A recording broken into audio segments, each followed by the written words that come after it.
우리가 진실로 예수 그리스도를 구주로 영접하고 하나님의 자녀가 되어 천국 시민권자가 되었다면 우리에게 나타난 분명한 한 가지의 행위가 있는데, 하나님의 뜻을 분별하는 행위인 것입니다.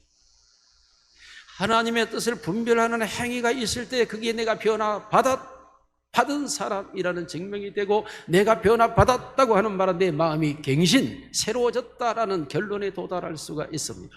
우리가 내 마음이 새롭게 되어진 것은 내가 알 수 없지만 내가 변화를 받았다고 하는 사실은 알 수 있는데, 무엇으로 아느냐? 하나님의 뜻을 분별하고 사느냐 살지 않느냐로 알 수가 있는 것입니다. 내가 하나님의 사람이라면 나는 하나님의 뜻을 분별하며 살아가게 되는 것입니다. 그러므로 성경은 우리에게 이 분별에 대해서 말하고 있습니다. 첫째로, 사람은 반드시 변화되어야 한다고 말합니다.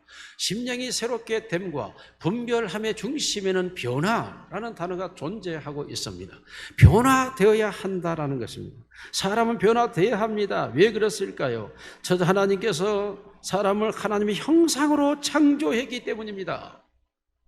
사람이 하나님의 형상, 하나님의 이미지로 만들어졌다는 것입니다. 시편 8편 3절 이하에서는 하나님의 영광과 존귀로 관을 씌운 존재라고 말합니다. 이러한 하나님의 형상으로 창조된 인간이 사단의 유혹과 시험에 걸려 하나님께 불순종하였던 것입니다. 그러므로 하나님을 떠나서 사망과 저주 아래에 갇혀버렸습니다. 이렇게 되었을 때 성경 우리를 로마서 8장 5절은 육신이라고 말하고, 골로새 3장에서는 옛사람이라고 우리를 표현하고 있습니다. 옛사람입니다. 그리고 육신을 따라 사는 자 되었다고 말하고 있습니다. 다시 말하면 범죄로 인하여 죽어버렸다는 것입니다. 우리가 허물과 죄로 말미암아 죽어버린 자들, 그래서 하나님을 기쁘시게 할 수 없는 자들이 되었다는 것입니다. 아니, 본질은 하나님의 영광이요, 본질은 하나님의 형상이요, 본질은 하나님의 모양인데 인간이 범죄. 이 범죄라는 사실을 이사야서 1장 3절 4절에서 말씀하고 있습니다. 소는 그 임자를 알고 나귀는 그 주인의 고유를 알건만은 이스라엘은 알지 못하고 나의 백성은 깨닫지 못하는도다 하셨도다. 슬프다 범죄한 나라요, 허물진 백성이요, 행악의 종자요, 행위가 부패한 자식이로다. 그들이 여호와를 버리며 이스라엘의 거룩하신 이름을 만홀히 여겨 멀리하고 물러갔도다. 이 단에서 계속 등장하고 있는 단어가 무엇입니까? 하나님을 알지 못하였다, 하나님을 버렸다, 하나님을 떠났다, 하나님에게서 돌아섰다라는 단어가 계속 등장하고 있습니다. 이것이 바로 인간이 하나님께로부터 타락해버린 존재인 것을 말하고 있습니다. 성경은 우리에게 다시 하나님의 형상으로 회복되어져야 한다고 우리에게 강조하고 말씀하고 있습니다. 고린도후서 3장 18절에 그와 같은 형상으로 변화하여 그의 주의 영으로 말미암음이니라.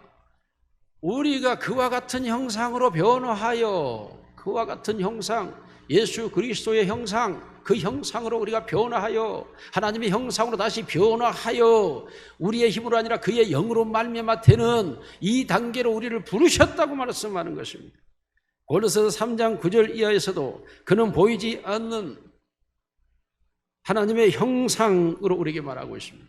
그러므로 우리가 그 형상으로 회복되어져야 되고 그 형상으로 돌아가야 된다고 말합니다. 이것을 에베소서 4장 22절 24절에서는 너희의 심령이 새롭게 되어 새 사람이 되어야 한다고 말씀합니다.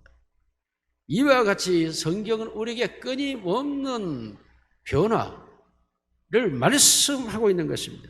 그 변화의 모델은 누굽니까? 바로 하나님의 형상이신 예수 그리스도라고 말하고 있습니다. 고린도후서 4장 4절에 그리스도는 하나님의 형상인이라고 말합니다. 예수 그리스도 그 모습이 이 땅에 오셨지 않습니까? 그가 바로 하나님의 형상이라고 우리에게 말하고 있는 것입니다. 우리가 그 형상으로 변화하고 그 형상으로 흠없고 점없는 티 없는 자로 돼야 된다고 말합니다. 골로새 1장 15절에도 그는 보이지 아니하는 하나님의 형상이라고 말합니다. 모든 피조물보다 먼저 나신 하나님이심을 우리에게 말씀하고 있습니다. 히브리서 1장 3절에도 히브리서 1장 3절 같이 읽습니다. 시작. 이는 하나님의 영광의 강체시요 그 본체의 형상이시라. 그의 능력의 말씀으로 만물을 붙드시며 죄를 정결하게 하는 일을 하시고 높은 곳에 계신 지극히 크신 이의 우편에 앉으셨느니라. 아멘. 그렇습니다. 하나님의 영광의 본체의 형상이 예수 그리스도십니다. 우리로 하여금 그 예수 그리스도를 통하여 예수 그리스도를 보고 그 하나님의 형상으로 우리가 회복되어질 것을 성경은 우리에게 강조하고 강구하며 명령하고 있습니다. 로마서 8장 29절에 보다 구체적으로 명확하게 말씀합니다. 로마서 8장 29절 같이 읽습니다. 시작. 하나님이 미리 아신 자들을 또한 그 아들의 형상을 본받게 하기 위하여 미리 정하셨으니 이는 그로 많은 형제 중에서 맏아들이 되게 하려 하시며 그 아들의 형상을 본받게 하기 위하여 미리 아신 우리들을 하나님이 택하셨다고 말씀함으로써 모든 성경을 아는 사람들은 모든 그리스도인을 고백하는 사람들은 하나님의 형상으로 회복으로 가야 하는 목표적 목적지를 우리에게 제시하고 있는 것입니다. 그렇습니다. 하나님의 형상으로 지음졌던 사실의 간격을 뛰어넘어 하나님의 형상으로 회복될 것이라는 것을 건너서 하나님의 모습을 나타내는 우리의 삶이 되어야 합니다. 하나님의 이미지로 회복되어졌다고 하는 희열과 감동을 뛰어넘어 그 이미지를 나타내어 그의 영광된 열매를 맺어드리는 것이 그리스도인들의 삶의 지향점이요 목표점이심을 깨달으시기를 주의 이름으로 축원합니다. 그러므로 하나님의 형상이라고 하는 것은 선물임과 동시에 책임이며 하나님의 형상은 서술적인과 동시에 명령이고 인간이 하나님의 형상은 과제인 동시에 희망이며 인간이 하나님의 형상은 요구인 동시에 성취이며 약속이며 궁극적으로 하나님의 형상화되어지는 것이 현재와 미래와 과거를 살아가는 우리의 모든 삶의 모습이 되어야 하는 줄로 믿습니다. 그러므로 성경은 이러한 형상을 삶의 현장에서 이루도록 마태복음 22장 35절 40절에 보면 한 사람이 예수님을 찾아와서 모든 율법을 다 지켰다고 말할 때에 예수님께서 그에게 말합니다. 내 이웃을 내 몸과 같이 사랑하라고 말합니다. 하나님의 사랑이라고 하는 것은 하나님의 속성 중에 하나, 하나님의 형상 중에 하나입니다. 물론 성경 곳곳에서 우리에게 사랑과 화평과 오래 참음과 자비와 충성, 신실함과 그리고 거룩함과 그리고 덕과 우애를 쌓으라고 말씀하고 있는 이 모든 것들이 하나님의 속성 중에 하나들인데 바로 그러한 형상을 회복하는 것, 그러한 것들을 회복하는 것이 바로 하나님의 형상으로 나타나는 모습임을 우리에게 말씀하므로 우리에게 하나님의 형상의 회복을 예수님도 말씀하고 있는 것입니다. 우리 모두가 변화되어야 할 줄로 믿습니다. 두 번째로 반드시 하나님은 변화를 일으키십니다. 놀랍게도 이 변화의 주체는 제가 분명히 말씀드렸습니다. 변화받아입니다. 받았다고 하는 말은 내가 변화되었다라든지 내가 변화한다라는 의미가 아닙니다. 변화는 받는 것입니다. 무엇으로? 내 심령이 새롭게 됨으로 내가 변화를 받는 것입니다. 그러므로 변화는 받아서 일어나는 것인데 반드시 하나님이 그 사실을 일으키는 것입니다. 여러분, 하나님은 이 세상의 문화와 과학과 정치와 사회와 환경 모든 분야에 대한 창조자시고 역사자이시지만 그 부분에 대하여 하나님은 언급을 자제하고 있습니다. 놀랍게도 하나님께서 가지고 계신 것은 오직 하나의 관심을 말하고 있는데 그 오직 하나의 유일의 관심은 바로 사람입니다. 오직 하나님의 말씀에 모두가 바로 이 세상 모든 것이 아니라 이 세상에 존재하는 사람에 대하여 성경과 하나님은 말씀하고 있습니다. 예수님이 이 세상에 태어나서 성장하는 과정 속에서 바로 노마 시대가 활짝 열렸던 때였습니다. 노마는 그 시대에 이 시대의 변화의 물결보다 더 급진적 급물살을 타고 급변하고 있는 시대였습니다. 그러므로 노마의 시대의 모든 의상과 그리고 각종 무기와 그리고 12동판법과 그리고 군사력과 그리고 의회 민주정치 이러한 모든 제도들이 그 고대 사이에서는 도무지 생각할 수 없었던 일들이 일어나고 벌어지고 있었던 것입니다. 여러분이 노마서는 바로 노마에 있는 성도들에게 보내진 편지입니다. 그 시대의 가장 귀족이요, 가장 지석인이요, 가장 이성인이고 가장 실력자들이 모여 사는 곳이 노마입니다. 노마에 있는 헬라파 유대인들과 그 기부녀들이 다 주께로 돌아왔다고 성경 기록하고 있습니다. 바로 그들을 향하여 이 편지를 쓰면서 사도 바울은 노마에 있는 성도들에게, 그 귀족들에게 마음이 새롭게 되어 변화를 받아 하나님의 선하시고 기뻐 온전한 뜻이 무엇인지, 이것은 13장입니다. 로마서 1장에서 12장까지 하나님의 사람이 되어지는 모든 과정을 다 기록하고 하나님이 예수를 통하여 어떻게 이 세상을 새롭게 하셨는가를 말씀하고, 그러므로 12장 1절이 그러므로 전체 1장에서 12장을 받아들여 가지고 12장 1절로 넘어가 그러므로 라고 시작을 합니다. 이 모든 하나님의 역사가 이 세상에 예수 그리스도를 통하여 이루어졌으니 이제는 이라는 의미입니다. 그러므로 예수님께서도 도무지 그 성장하는 과정이 그 세상의 급진적 변화에 대하여 전혀 언급하지를 않습니다. 심지어는 자기의 동족과 자기의 이웃들이 독립운동을 합니다. 그래서 유대 독립운동에 대해서도 예수 그리스도는 말 한마디 하지 않습니다. 시오니즘 사상, 유다의 메시아 고시그에서 시오니즘 사상에 대해서 주님은 관심이 없습니다. 그가 오직 관심 갖는 게 아닙니다. 사람입니다. 그래서 예수님께서 이 땅에 계실 때 하셨던 3대 사역이 가르치고 고치고 전파하시고입니다.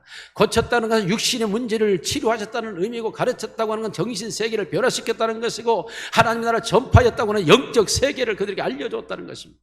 이 세상에 새로운 영적 세계가 도래하였는데 그 세계가 무엇인지에 대하여 예수님은 전파였습니다. 이 모든 것은 사람의 질병에서 구원하고 그들의 무지에서 구원하고 그들을 영적으로 구원하는 사람에게 집중되어 있는 것입니다. 예수님이 십자가에 못 박혀 피 흘려 죽으심이 그 시대의 법의 문제가 아니라, 그 법을 지적하기 위하여 주님이 십자가의 고난을 당하신 것이 아니라, 이 법은 너무나 잔인한 법이므로 이 법은 존재해서는 안 된다는 의미가 아니라, 예수의 십자가의 죽으심은 인류의 죄의 값을 대속하심으로 사람을 죄에서 구원하시기 위한 목적 하나였습니다. 그러므로 예수님께서 친히 이 땅에 계시면서 마태복음 28장 18절 이하에 보면 이 땅에 승천하여 하늘로 올라가신 마지막 대유언, 대명령을 내립니다. 아버지와 아들과 성령으로 세례를 주고 내가 너에게 분부한 모든 것을 가르쳐 지키게 하라. 무엇 때문에? 너희를 제자를 삼아. 제자라는 말은 디사이플은 주님을 닮는 나의 형상으로 회복하라는 것입니다. 그들에게 너희가 세례를 주고 그들을 가르쳐서 그들을 지키게 하는 것은 나를 닮아라, 나를 닮아. 나의 형상으로 회복하라는 것입니다. 그러므로 예수님께서 예수님의 제자들을 이 지상에 계실 때 마태복음 10장 8절로 12절에 그 제자들을 파송합니다. 갈 때 너희는 천국이 임하였다고 전파하고, 너희가 가서 병을 고치고 귀신 들린 자를 온전케 하고, 너희가 머무는 곳에 평안을 빌고, 그러나 너희는 돈이나 여행이나 두보릇이나 신발에 관심도 갖지 말아라. 이 세상의 것에 대하여는 너는 관심을 갖지 말고 오직 그 사람을 고쳐주고, 그 사람의 평안을 빌고, 그 사람에게 귀신을 쫓아낸 정신 영적으로 온전케 하고, 하나님의 나라가 임하였음을 전파하라. 사람을 구원하고 사람을 살리고 사람을 새롭게 하고 사람을 변화시키는 일에 집중하라고 말하고 있습니다. 이사야서 1장 18절 같이 읽습니다. 이사야서 1장 18절 시작. 여호와께서 말씀하시되 오라, 우리가 서로 변론하자. 너희의 죄가 주홍 같을지라도 눈과 같이 휘어질 것이요 진홍같이 붉을지라도 양털같이 이게 되리라. 우리가 이 모든 것에서 온전하게 변화될 수 있는 방법은 단 하나입니다. 그렇습니다. 오라, 하나님께로 가야 합니다. 하나님께서 타락하고 하나님을 떠났고 하나님을 멀리하였고 하나님께 돌아섰던 우리의 모습이 다시 턴해서 하나님께로 나아가서 하나님께로 가기만 하면, 하나님은 우리의 죄가 주홍 같을지라도 진홍같이 붉을지라도 양털처럼 희게 하시는 줄로 믿습니다. 하나님은 오늘 본문에 말합니다. 마음을 새롭게 함으로 변화를 받아라고 말씀하고 있습니다. 우리의 마음을 새롭게 하시는 하나님을 만나야 될 줄로 믿습니다. 하나님은 오늘 또 우리를 새롭게 하시고자 옛사람 벗어버리고 새사람을 입혀주시고, 우리의 거짓된 것을 벗겨버리고 진실한 것을 입혀주시기 위하여 하나님은 오늘 또 우리를 찾으시는 줄로 믿습니다. 세 번째로, 변화는 실제입니다. 여러분, 변화라고 하는 말은 구약에 쓴 히브리어 슈브라는 단어입니다. 슈브라고 하는 말은 원래의 자리로 돌아간다입니다. 변화란 원래의 자리로 돌아가는 것, 이걸 변화라고 말하고 있습니다. 신약 성경에서 변화라고 말하면 메타노이아라고 하는 단어입니다. 메타누스의 합성어입니다. 누스는 고대 그 시대가 사용된 단어로 한번 옮겨가 보면 플라톤이 대화편 심포지움, 즉 향렬에서 소크라테스가 이런 말을 합니다. 소크라테스는 이렇게 말합니다. 지혜를 사랑하는 사람이면 지혜를 사랑한다는 것은 지혜를 추구한다는 말이다. 그러나 완전한 지혜자는 지혜를 소유하고 있기 때문에 지혜를 구하는 일이 없으며, 완전한 무지자도 지혜가 무엇인지 알 수 없는 사람이기에 그것을 구할 필요를 느끼지 못한다. 변화라고 하는 것은 무엇을 찾느냐에 의해서 그 사람의 변화의 모습을 볼 수 있다라고 말합니다. 완전한 지혜자 하나님은 그 변화할 이유가 없습니다. 지혜를 소유하고 있기 때문입니다. 완전하게 무식한 사람도 하나님을 알지 못하니 하나님을 지혜로 볼 때 하나님을 찾지를 못합니다. 그러나 하나님을 아는 사람은 하나님을 찾기 시작한다라는 말입니다. 왜 하나님을 우리가 알게 되었을까요? 성경은 그렇게 말합니다. 요한복음 24장 26절에 너희가 나를 택한 것이 아니요 내가 너희를 택하여 불러 세웠다고 말씀합니다. 언제입니까? 에베소 1장 4절에 창세 전에 너희를 택하였다고 말씀하고 있는 것입니다. 그러므로 예수님께서 너희에게 내가 성령을 보내서 보이사 성령이 너희에게 오면 그가 너희에게 모든 것을 생각나게 하고 깨닫게 할 것이라고 말씀합니다. 그렇습니다. 여기 누스라고 하는 단어는 이성이라는 단어입니다. 감성과 구별됩니다. 말을 행위로 봤을 때 말을 로고스라고 여겼습니다. 우리가 내 말하고 표현하지 않습니까? 말씀의 행동을 내 말하고 말합니다. 그런데 누스라는 내 말도 아니고 감성을 표현하는 단어가 아니라 이성을 가리킬 때 누스라는 단어를 사용하는 것입니다. 다시 말하면 이성, 즉 진리를 파악하고 이해하는 재료가 바로 누스입니다. 누수가 있다고 하는 것은 내가 하나님을 발견하고 하나님을 찾는 의식이 존재한다인 것입니다.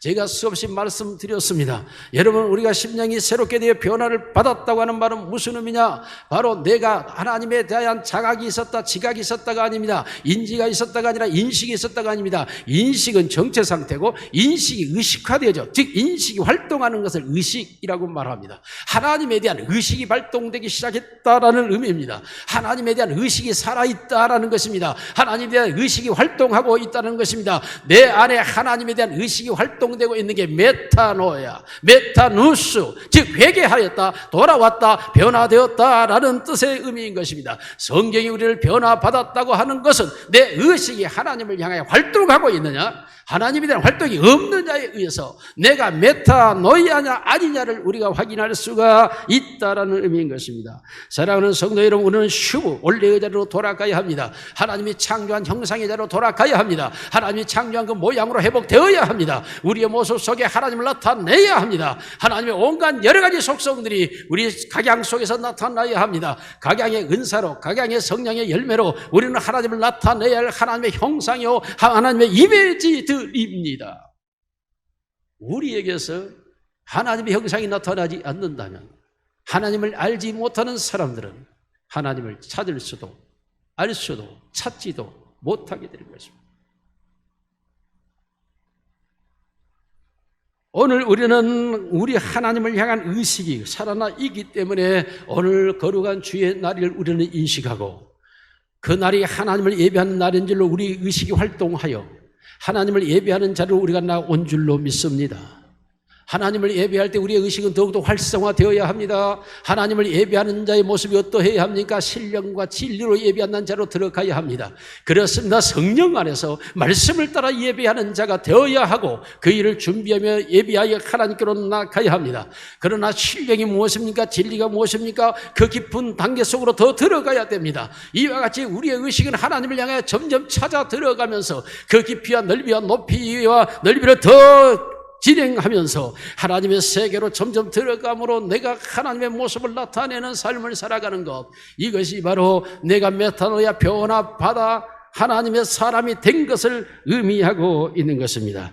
오늘 우리 속에 우리의 취미를 버리고 우리의 웰빙을 버리고 우리가 하나님 앞에 나와 하나님을 경배하고 하나님을 찬양하고 하나님을 노래하는 것이 바로 오늘 우리가 메타노야 변화된 존재인 줄로 믿습니다. 그렇습니다. 내 뜻대로 고집하며 살던 내가 이제는 하나님의 뜻대로 주장하며 사는 자가 된 것. 이전에는 나의 것을 추구하며 살았던 내가 이제는 하나님의 나라를 추구하며 살아가는 것. 이것이 바로 내가 변화된 존재라는 증거가 되는 것입니다. 변화의 본질은 바로 하나님의 뜻을 분별하는 것입니다. 하나님의 선하신 뜻, 하나님의 기뻐하신 뜻, 온전하신 뜻이 무엇입니까? 시간상 간단하게 끊겠습니다. 아담과 하와가 타락했을 때 먹으면 반드시 죽으리라 하였지만 먹었으나 죽지 않았습니다. 그 먹는 순간 불순종했다고 하나님이 그를 버리지 않았습니다. 하나님은 아담을 찾아오셨습니다. 아담아, 내가 어디 있느냐? 아담은 하나님이 물을 때 내가 두려워하여 숨었나이다고 말합니다. 하나님의 대답은 그것이 원함이 아니었습니다. 제가 하나님께 불순종했습니다. 제가 하나님께 죄를 범했습니다. 하나님, 저를 용서해 주세요 라는 것이 하나님의 선하시고 기뻐하시고 온전한 뜻이었습니다. 아담은 하나님의 뜻과 계속 어긋납니다. 하나님이 다시 묻습니다. 어찌하여 내가 이것을 하였느냐? 어찌하여? 라고 물었을 때 주여, 내가 순종하지 못해서 그랬습니다. 내가 하나님 앞에 내가 하나님을 영화롭게 하지 못해서 그랬습니다 라고 고백하기를 하나님은 책임과 인정, 용서를 원하고 있었지만 아담은 끝내 그렇게 말하지 않습니다. 하나님이 짝지어 주신 이 여자가 내게 주어 내가 먹었나이라고 말합니다. 이 여자가 하나님이 짝지어 주신 여자, 만들어 주신 여자입니까? 아닙니다. 창세기 2장 20절 보면 아담이 그 하와를 하나님이 데리고 올 때 이렇게 고백합니다. 이는 내 뼈 중에 뼈요, 내 살 중에 살이로다. 내게서 만들어졌으니. 그렇게 고백했던 아담이 이제는 하나님이 만들어주신 이 여자가 내게 줌으로 내가 먹었다며 하나님께 책임을 전가하고 있습니다. 오늘 우리의 문제가 무엇입니까? 하나님, 제가 잘못했습니다가 아니라 누구 때문에, 무엇 때문에, 어떤 것 때문에 라고 말하고 있는 그것이 결국 에덴에서 쫓겨나가는 결과를 도래하게 되는 것입니다. 그렇습니다. 하나님, 우리가 죄를 범했다고 해서 죄를 지적하거나 책망하지 않습니다. 죄의 문제를 하나님은 논하지 않습니다. 이 죄는 다 용서되어 버렸기 때문입니다. 문제는 하나님을 의식하고 내가 하나님의 거룩함에 미치지 못했습니다. 하나님의 진실함에 내가 이르지 못했습니다. 하나님의 사랑의 풍요로움을 내가 나타내지 못했습니다. 하나님의 이미지를 잃어버렸습니다. 하나님께로 돌아오지 못했습니다. 주여, 나를 용서하시고 나를 알아주세요라고 하나님께로 돌아오면 하나님은 용서하시는 줄로 믿습니다. 이것이 변화입니다. 당자된 것을 하나님은 말하지 않습니다. 아버지는 당자가 돌아오기만을 기다리고 있는 것입니다. 그가 돈을 탕진한 것을 말하지 않습니다. 그가 어떤 행위를 하였는지 말하지 않습니다. 그가 어떤 상태에 있는지도 묻지 않습니다. 돌아오기만 하면 아버지는 기뻐하고 그를 어깨를 묶게 안고 끌어안고 그를 목욕시키고 새 옷을 입히고 금반지를 끼우고 황소를 잡아 잔치를 베세라는 하나님이신 것입니다. 문제는 우리의 의식입니다. 하나님께로 돌아가자라는 의식이 살아나느냐 살아나지 못하느냐인 것입니다. 우리의 참된 변화는 하나님의 선하시고 기뻐하시고 온전한 뜻을 구별하는 것입니다. 그것이 변화된 자, 즉 하나님을 향한 의식이 회복된 자입니다. 오늘 우리 모두가 하나님을 향한 의식이 회복되어 하나님의 말씀으로 하나님을 더욱더 찾아가는 하나님의 사람들이 되시기를 주님의 이름으로 축원합니다.